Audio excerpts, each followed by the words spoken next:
How to Teach Quantum Physics to Littles and Older Students Too with Dr. Nneka McGee. You can grab a single penny and teach superposition. This is the 10-Minute Teacher Podcast with your host, Vicki Davis. Today, we're talking with Dr. Nneka McGee, founder of Muon Global and one of the most fascinating voices in both AI education and quantum computing for kids. She led a Stanford white paper on AI and learning differences, wrote an ISTE guide for AI for littles, and her FETC session on Quantum 101 for educators blew my mind. So I had to get her on the show. Whether you're teaching kindergarten or high school, you're going to want to hear what Nneka has to say about preparing students for an AI and a quantum world. So, Nneka, thanks for agreeing after our session to come on the show today. Thank you for having me, Vicki. I'm excited to be here and excited to talk about emerging technologies such as quantum and AI today. So let me just ask you this. Some people would say, AI, quantum computing, okay, help me understand. Are they related? Are they not related? Why are you going from one to the other? Talk about it. We've all heard at this point of artificial intelligence and artificial intelligence related systems. And I want to focus squarely on education. That's my world. The technical part is another show. It's focused on how we can help kids learn and grow about the technologies that will impact them in society. For me, the primary connection for artificial intelligence and now quantum computing are that these are technologies that will impact our students who are going through pre-K through 12 systems and even college. And it is important to prepare our students because, for example, I'm an educator. Chances of me going into another career at this stage in my life is minimal. But for a student, a young student who is interested in the world, their pathways are limitless. And so we have to give them the tools that are necessary. And I believe that gaining an understanding in the foundational principles of first artificial intelligence and now quantum computing will help. I don't think anybody would debate you on the importance of AI, at least not now, maybe 3 or 4 years ago. But quantum computing, give us an overview of what will quantum computing mean to our world. Getting into the details might be a bit, but why is quantum computing important? When we think about quantum computing and then we think about classical computing, I want to make a distinction here. Quantum computing will not replace classical computing. Quantum computing at its heart is designed to solve problems that are different and novel. And I'm going to give you a very specific example of quantum computing and what can happen. There is an encryption technology that we use that governs the internet, governs all of these things that help us run banking technologies. Because they use prime numbers and semi-primes and it's really technical, it takes classical computing millions of years. A quantum computer would be able to crack this encryption in a very short amount of time. Can you imagine what that would mean for every sector of our society to have this type of computing power? It's not there yet, but I can tell you that many companies, they're trying to get ahead of this eventuality that's going to happen once quantum computers have this capacity. So that's just a stark example of something that could shake every aspect of our security in digital spaces. And that they're working on it now. They're not waiting until it comes online. They're doing it now. Now, that's a stark example of why it's important. We're looking at basically none of our passwords really being truly secure. Not only passwords, the mechanisms behind what makes passwords work in every aspect. Once you can crack those large prime numbers and the semi-primes that brought those prime numbers together. It's kind of like with the pennies in the activity we described. It's not exact, but it'll tell you basically at its heart. What happens is that it really takes computers a long time to factor. These are huge numbers. And so that's why it's difficult for a classical computer to factor these numbers. So I'm going to check out something one of my ninth graders said, who just presented on quantum computing in my class. And all the things you taught me just helped me really help her, get further along because it is a complex topic.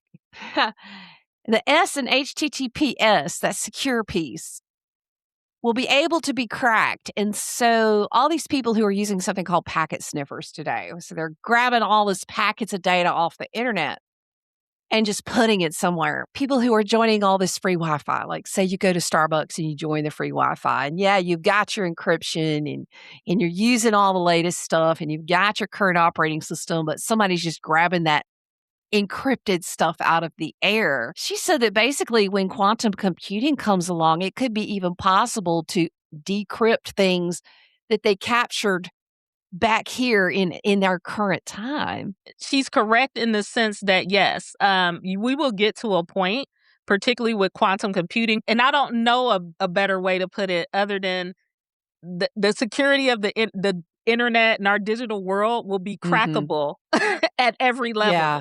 It just will be.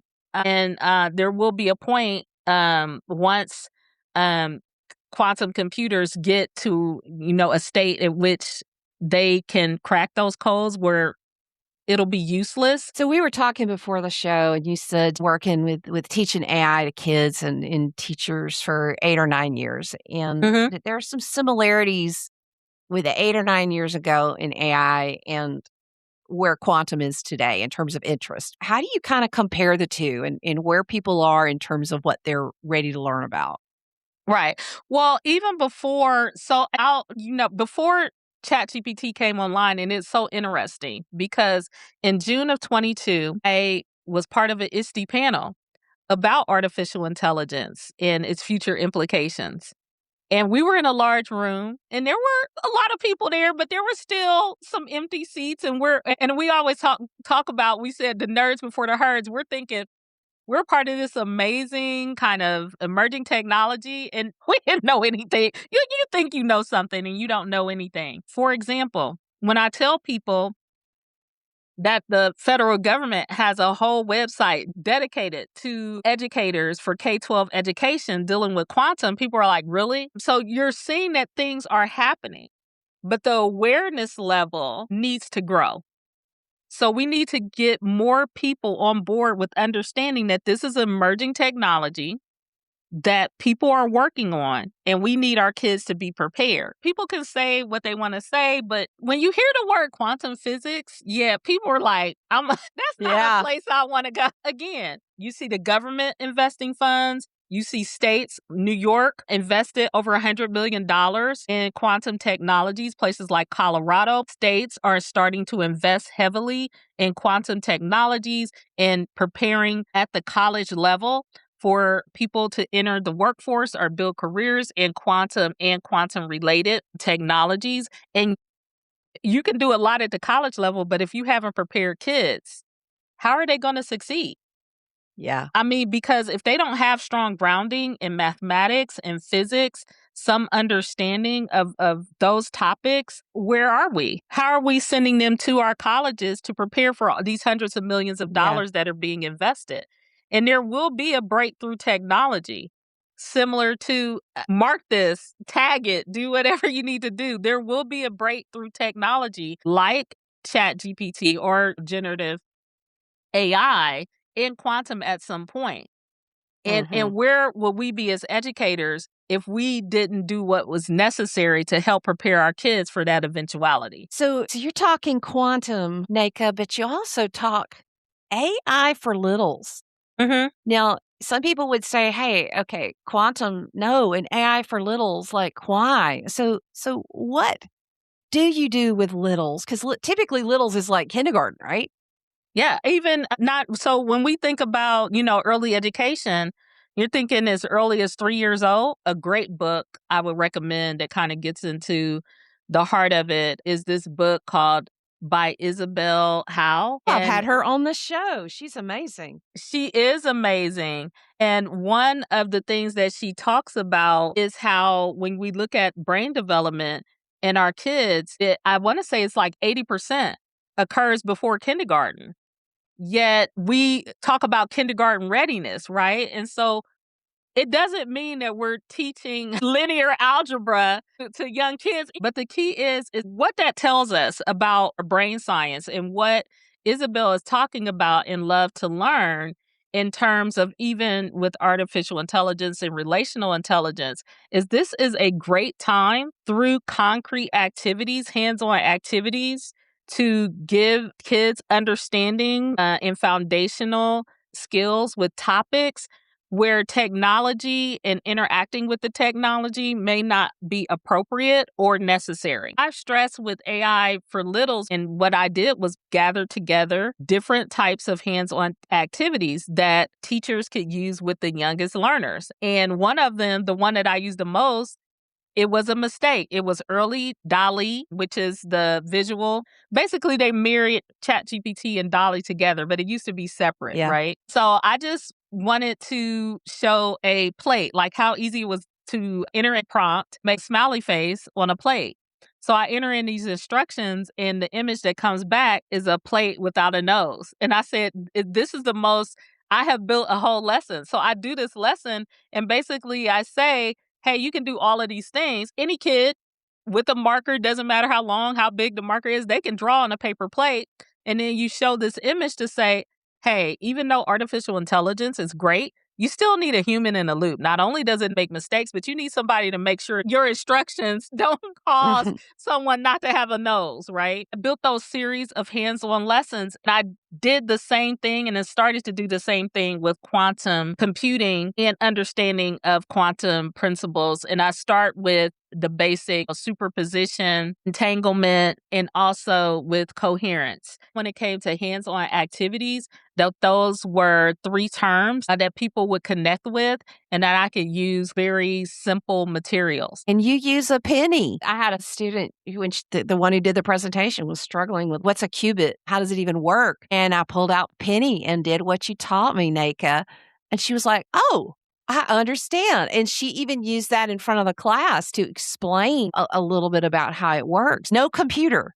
Here's a penny. Let's explain these terms. These are things that kids can understand. And I know it shocks people. How young have you taught lessons on quantum? Thank you for sharing the story of your student, because a lot of time people say, well, do people take things back from conferences? It's so exciting to know that you took something back to a conference and it led your student to gain an extra understanding to a point where, what did she do? Have a conversation through a presentation about that impact of what quantum computing will mean for the future. We've worked with kids, when I say 4, 5-year-olds, the same lessons that we go over, we have done with kids. These are not just pull them out of the air and then present them.